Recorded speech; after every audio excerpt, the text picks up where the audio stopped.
start with Demon quarterback Stephen Rivers. The Demons coming off a very tough but hard-fought loss to an undefeated McNeese team and now going to Thibodaux to play Nicholls. Stephen, first recap that McNeese game and what you guys learned.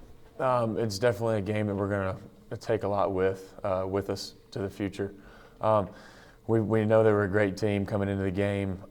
We wanted to come in and give it our best shot, and I think that we are proud of what we did. We don't like to come away with moral victories. We obviously wanted to get the win, but we also know that we were a few plays away from winning the ball game. And we hung right in with a really good McNeese team, a really good defense and a talented offense. They can put up some points as well. So they jumped in the polls a little bit to 7, I believe, and we feel like we were right there toe-to-toe with one of the best teams in the nation. What has happened with this team this month that you guys have made so much progress? Well, I think we were really close at the beginning of the year, and a few mistakes kept us from winning those first 5 games. And so now we're playing a little bit better in all 3 phases of the game. We had times we were playing good in one phase, but not all 3. And now I think we're putting it together in all 3, and it's showing. All right, you have a receiver in Ed Egan who is doing things nobody at Northwestern has ever done. What's it like having him out there on the outside? It definitely helps. It helps to spread the defense out. If I'm not completing the ball to him, they're running 2 over there to him, which helps the other receivers get into the action as well. So it's a blessing to have him out there, able to make plays. If it's one-on-one, we can give him a ball and he can go up and make a play. It's great to have him on our offense. But he's far from the only weapon you've got. Oh, there's no doubt, and that's what's hard for defenses to defend. And I think we've seen that the last 2 weeks. We spread it around a good bit, and we feel comfortable in throwing the ball and getting it to those receivers, as well as the running backs that we have. Obviously, they were a pretty good threat out of the backfield, running the ball as well as just dumping it off to them on check downs as well. So we got talent everywhere. We just got to put it all together, and we know we can put up a lot of points. Okay, one thing you haven't mentioned is your running ability. You 2 weeks ago showed great speed, or at least agility, on the bootleg, and last week showed good agility, evading defenders. Can we expect more running from Rivers? Well, if it's needed, then I can do it. Ideally, I'd like to just sit in the pocket and make throws and pick apart the defense, but every once in a while, defenses are going to win, and that's when the quarterback needs to get out of the pocket and make plays. And when a quarterback gets out of the pocket, it's really hard for a defense to defend, because at that point their structure is defeated, because then they're just playing backyard football basically. So I don't want to get into a big habit of getting out of the pocket and making plays, but if the team needs it and we need it, then I can do it.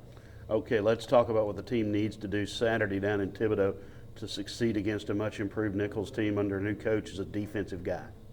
Yeah, we're going to have to go in and play another good game. We're going to focus on ourselves, though, and that's what we've done the past couple of weeks. We've gone in knowing that we're playing good opponents, and we got a good one this week. But we know we can control our own destiny if we can put together a good game and in all 3 phases, and that's what we're going to do. We're going to focus on ourselves and go down, and we're excited about this matchup down there with like you said, a much improved Nicholls team.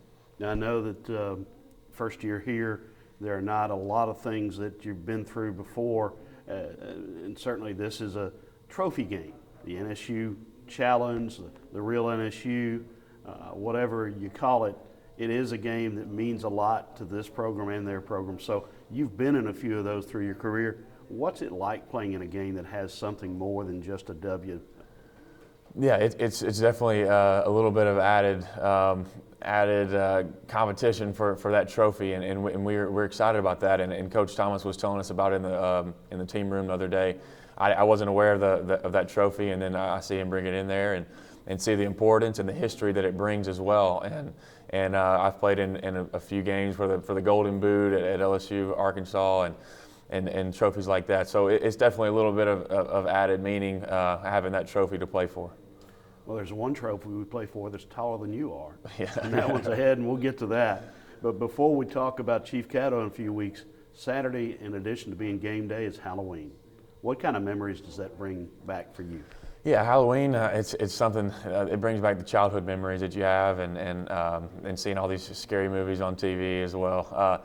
No, it's going to be fun. It's a fun day, more for the kids that get to go out and trick or treat at night. But we're excited to have a game on Halloween, and we're looking forward to the matchup. When you were a kid, what was your favorite Halloween costume? I feel like for a couple years in a row, I was the Scream, and I'm not gonna lie, I'd hid in the bushes a few times, and I kind of had a tall figure, so I think I scared a few people. And do you dress up now that you're a grown up and a daddy? No, I'm not gonna dress up, but my daughter dressed up, went to a little trunk or treat, they have at churches and stuff, and she was a little lamb, so it was definitely something cute to see. But I won't be dressing up. No, I won't be dressing up. Well, dress up as a winning quarterback. Yeah. I like that costume. There we go. Thanks, Stephen. All right.